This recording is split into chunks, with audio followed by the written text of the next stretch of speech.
प्रिय विद्यार्थियों, आज हम चर्चा करेंगे मध्यकालीन भारत में शहरीकरण पर। अर्थात मध्यकाल में किस तरह भारत में नगरों का तेजी से विकास हुआ और नए नए नगरों की स्थापना हुई, इस पर हम प्रकाश डालेंगे।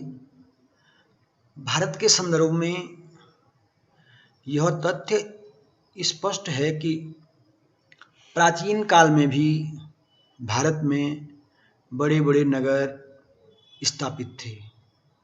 आपने हड़प्पा सभ्यता के बारे में पढ़ा होगा कि हड़प्पा सभ्यता एक पूर्णतया नगरीय सभ्यता थी। अर्थात हड़प्पा सभ्यता से संबंधित महत्वपूर्ण नगर हड़प्पा, मोहनजोदड़ो, लोथल, रंगपुर आदि जो नगर थे, ये नगर उस समय की एक विकसित नगरीय प्रणाली के अंतर्गत स्थापित थे। इन नगरों की जो नगर योजना थी वो सुनियोजित थी। नगरों में जल निकास की जो प्रणाली थी वह उच्च कोटि की थी। तो इस तरह हम हड़प्पा सभ्यता में जो नगर थे, इन नगरों की स्थापना को हम भारत के संदर्भ में प्रथम नगरीकरण अथवा शहरीकरण कह सकते हैं। भारत में दूसरा जो नगरीकरण हुआ वो हमें देखने को मिलता है 6ठी सदी ईस्वी पूर्व, जब हम विभिन्न नगरों के बारे में जानकारी प्राप्त करते हैं। श्रावस्ती, चंपा, कौशाम्बी, पाटलिपुत्र, राजगृह, जिनका राजगृह आदि विभिन्न जो नगर थे, इनके बारे में हम 6ठी सदी ईस्वी पूर्व विस्तृत अध्ययन करते हैं। तत्पश्चात भारत में तुर्कों के आगमन के पश्चात नगरीकरण की प्रक्रिया को बहुत सदियों बाद तेजी मिली और पुनः बड़े बड़े नगरों की स्थापना हुई। यद्यपि ऐसा नहीं है कि 6ठी सदी ईस्वी के पश्चात और सल्तनत काल तक भारत में बड़े नगर नहीं थे। ऐसा नहीं है कि बड़े नगर नहीं थे। भारत में तब भी नगर थे, परंतु संख्या की दृष्टि से नगरों की संख्या अवश्य कम थी।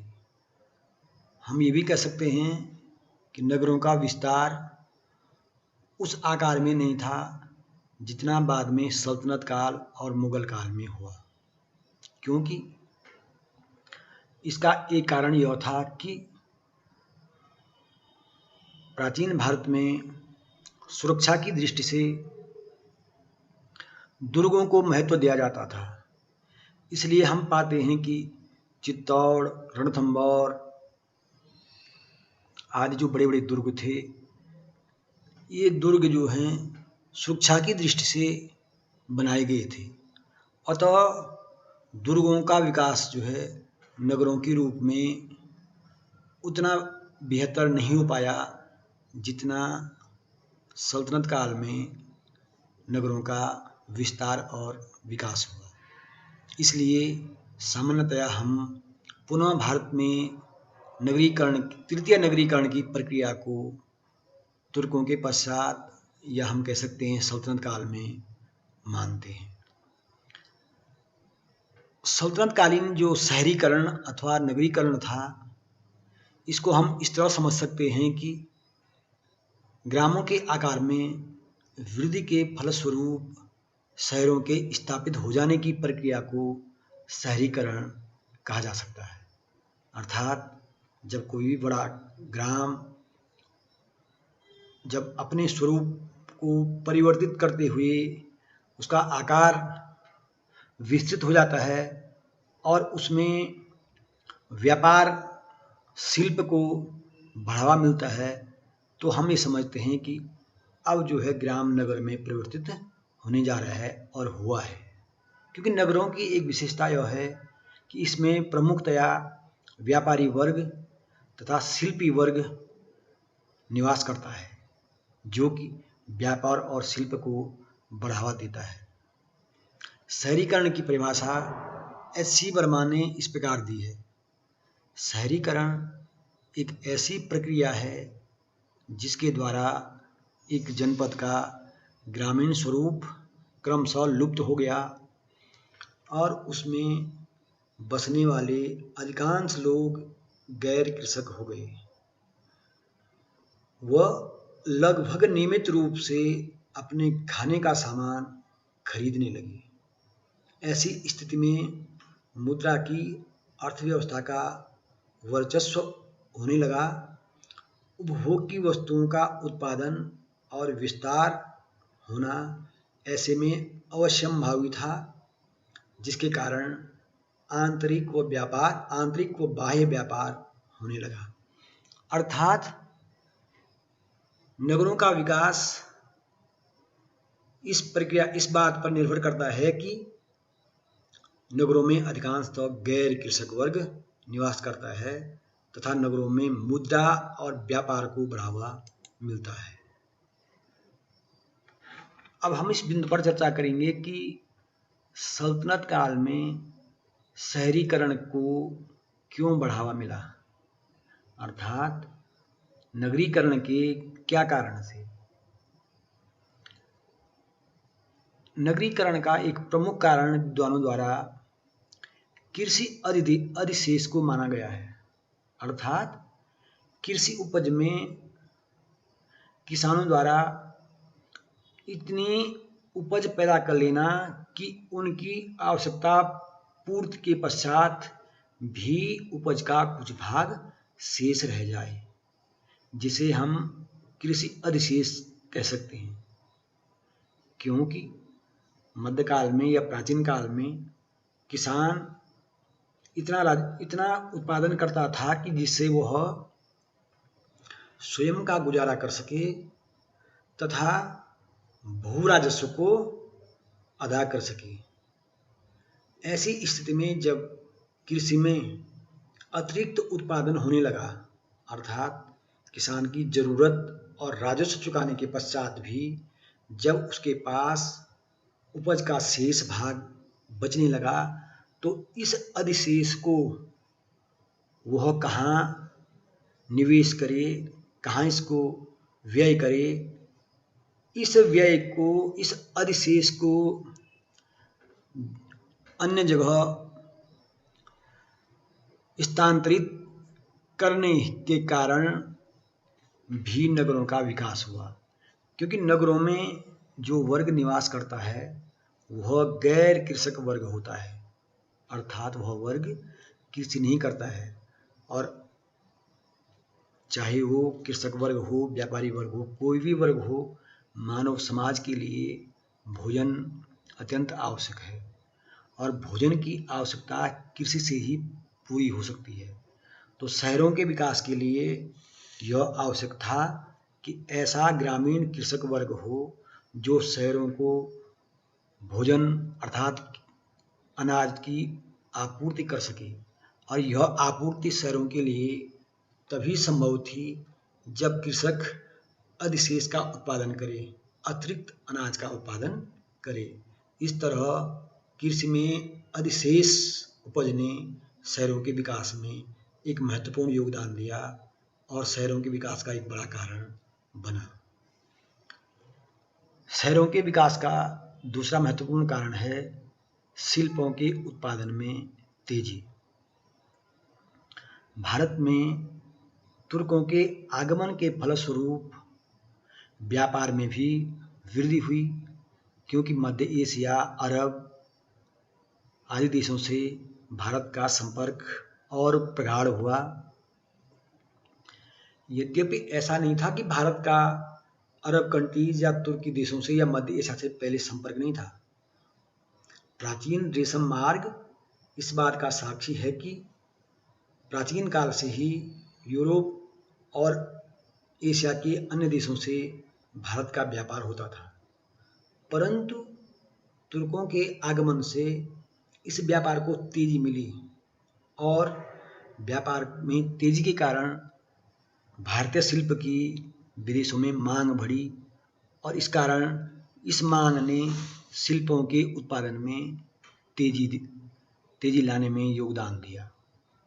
शिल्पों के उत्पादन में तेजी से शिल्पकारों के लिए एक ऐसा बाजार आवश्यक हो गया जहां वो अपना उत्पादन आसानी से बेच सके और यह बाजार उन्हें उपलब्ध कराया शहरों ने। इस कारण शहरों में शिल्पी वर्ग निवास करने लगा और अपने शिल्प को बेहतर बनाने के लिए और उत्पादन में वृद्धि के कारण शहरों का और भी विकास हुआ। शहरीकरण का एक अन्य कारण है तुर्कों का केंद्रीकृत प्रशासनिक ढांचा। दरअसल तुर्क शासकों का जो शासन तंत्र था वो इस तरह स्थापित था कि उनकी शासन व्यवस्था केंद्रीकृत थी।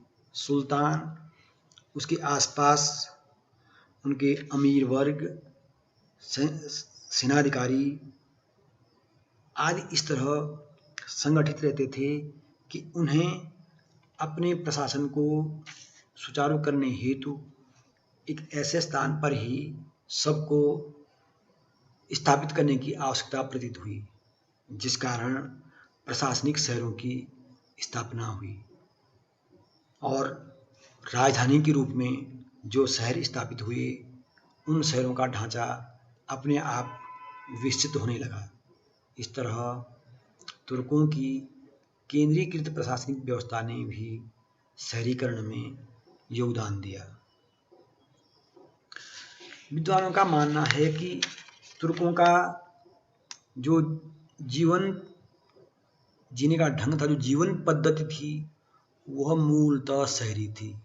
अर्थात तुर्क सुल्तान और तुर्क जो अमीर वर्ग था वह मूलतः शहरी जीवन का अभ्यस्त था। इसलिए जब तुर्कों ने भारत में शासन करना आरंभ किया तो अपनी शहरी जीवन के कारण इन्होंने भारत में शहरों की स्थापना में योगदान दिया। जिस समय तुर्क शासक या मुस्लिम वर्ग भारत आया, ऐसा माना जाता है कि उस समय भारत की परिवहन व्यवस्था बेहतर नहीं थी, क्योंकि तुर्क आक्रमणकारी जब भारत आए तो उन्हें एक राज्य से दूसरे राज्य पर आक्रमण करने के लिए अच्छी सड़कों की आवश्यकता थी, या अगर कहीं विद्रोह हो गया, इस विद्रोह के दमन हेतु ऐसी परिवहन व्यवस्था की आवश्यकता थी जिससे वो आसानी से अपने सैन्य बल को विद्रोही तक पहुंचा सके। इसलिए शहरीकरण से एक लाभ यह भी हुआ कि परिवहन की व्यवस्था सुचारू हो गई और इस परिवहन की व्यवस्था ने जो है शहरों के स्थापित होने में एक महत्वपूर्ण योगदान दिया। क्योंकि बाद के वर्षों में हम देखेंगे कि शेर शाह सूरी ने जो ग्रांड ट्रंक रोड थी, वो रोड इसीलिए बनाई थी कि विभिन्न उस समय के व्यापारिक शहरों को जोड़ सके। तो इसलिए भी शहरीकरण को भारत में बढ़ावा मिला। बाजारों का पुनर्गठन। भारत में शहरीकरण के पीछे एक बड़ा कारण बाजारों का पुनर्गठन भी था, क्योंकि तुर्कों की जो सैन्य पद्धति थी वह इस तरह की थी कि इसमें सेना एक स्वतंत्र संगठन थी। अर्थात सैनिक स्थायी सैनिक होते थे। वह तत्कालीन भारतीय राजाओं की सैन्य व्यवस्था से एक प्रकार से काफ़ी भिन्न थी, क्योंकि भारतीय सैन्य प्रणाली उस समय सामंती प्रणाली पर आधारित थी, जिसमें जब राजा को आवश्यकता होती तो वह अपने सामंतों से सैनिकों को इकट्ठा कर लेता और मूलतः ये सैनिक कहीं न कहीं कृषि या अन्य से जुड़े होते थे। अर्थात हम कह सकते हैं कि भारतीय शासकों के पास उस ढंग की स्थायी सेना नहीं होती थी जिस प्रकार की स्थायी सेना तुर्क आक्रमणकारी शासकों के पास होती थी, क्योंकि तुर्कों के लिए आक्रमण के लिए वास्तव में एक स्थायी सेना की ही आवश्यकता थी। ऐसे में तुर्क सुल्तानों की स्थायी सेना की आवश्यकता के लिए ऐसे बाजारों की आवश्यकता थी जहां पर सेना को सभी वस्तुएं उनकी आवश्यकता अनुसार उपलब्ध हो सकें, और ऐसी स्थिति में सेना की ज़रूरतों को पूरा करने के लिए भारत में बाजारों का पुनर्गठन किया गया और बाजारों के इस पुनर्गठन ने बाजारों के स्वरूप को विस्तृत कर दिया और ये बाजार कालांतर में बड़े बड़े शहरों में परिवर्तित हो गए। अगला महत्वपूर्ण कारण है सुल्तानों द्वारा शहरों को बसाया जाना। तुर्क सुल्तानों द्वारा कई शहरों की स्थापना, आपने अध्ययन किया होगा कि ऐसे कई तुर्क सुल्तान हुए जिन्होंने कई महत्वपूर्ण शहरों को बसाया। इनमें जैसे फिरोज शाह तुगलक ने फिरोजपुर, तुगलकाबाद आदि कई शहरों की स्थापना की। इसी तरह विभिन्न सुल्तानों ने अपने अपने शासनकाल में अनेक शहरों की स्थापना की, शहरों को बसाया, और इससे भी दिल्ली सल्तनत में शहरीकरण को बढ़ावा मिला। सल्तनत काल में जो प्रमुख शहर थे उन शहरों की अपनी कुछ विशेषताएं थी, क्योंकि इन शहरों की जो स्थापना हुई या जो स्थापित शहर थे उन शहरों की अपनी कुछ विशेषताएं थी। जैसे कुछ शहर इसलिए स्थापित हुए थे कि उनका प्रशासनिक महत्व था, या हम कह सकते हैं प्रशासनिक महत्व के कारण कई शहरों का स्वरूप विस्तृत हुआ और उनका प्रशासनिक ढांचा बड़ा होने के कारण उनका आकार फैलता गया। इस तरह के प्रशासनिक शहर थे लाहौर, दिल्ली, पटना, जिसे हम बाद में आगरा को जो पाते हैं, सिकंदर लोदी ने जो आगरा को बसाया था, बाद में प्रशासनिक राजधानी होने के कारण आगरा कालांतर में एक बड़ा शहर बन गया था। इसलिए प्रशासनिक आधार पर भी कई शहरों का विस्तार हुआ और उनका फैलाव बढ़ता गया। दूसरे प्रकार के शहर थे धार्मिक शहर। धार्मिक शहर अर्थात जो श्रद्धालुओं की यात्रा के कारण या श्रद्धालुओं के आने जाने के कारण अस्तित्व में आए और उन्हें विस्तार मिला। भारत के जो प्राचीन धार्मिक स्थल थे उन धार्मिक स्थलों पर तीर्थयात्रियों का प्राचीन काल से आवागमन बना रहता था, परंतु सल्तनत काल में कुछ प्रमुख शहर धर्म के कारण प्रकाश में आए और उनका महत्व बढ़ा। इनमें जैसे प्रमुख थे अजमेर, ख्वाजा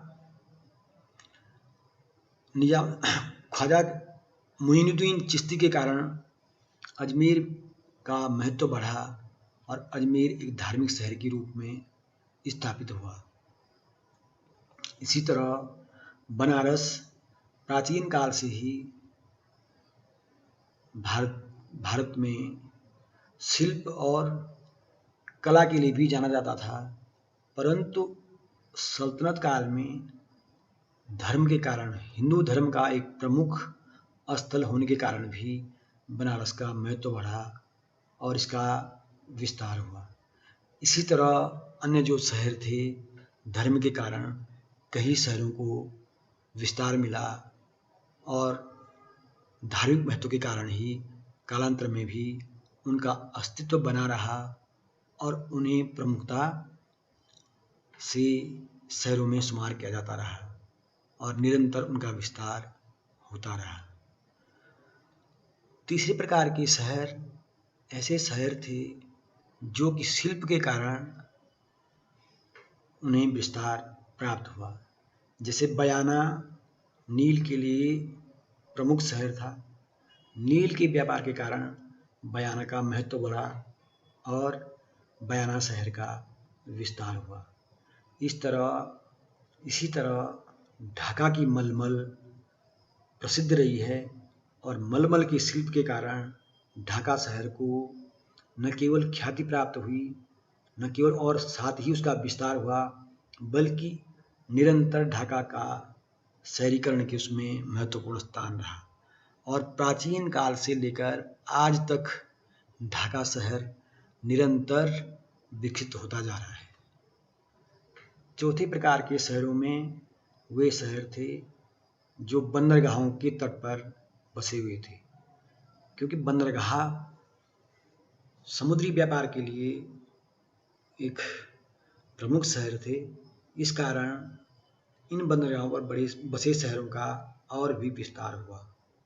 सल्तनत काल में ऐसे प्रमुख शहर थे भड़ौंज, मछलीपट्टनम आदि, जो इनके अतिरिक्त अन्य भी जो शहर थे जहाँ पर समुद्री व्यापार होता था। इस कारण बंदरगाहों पर बसे शहरों का भी महत्व स्थापित हुआ। इस तरह हम समझ सकते हैं कि मध्यकाल में किस तरह भारत में शहरीकरण को बढ़ावा मिला।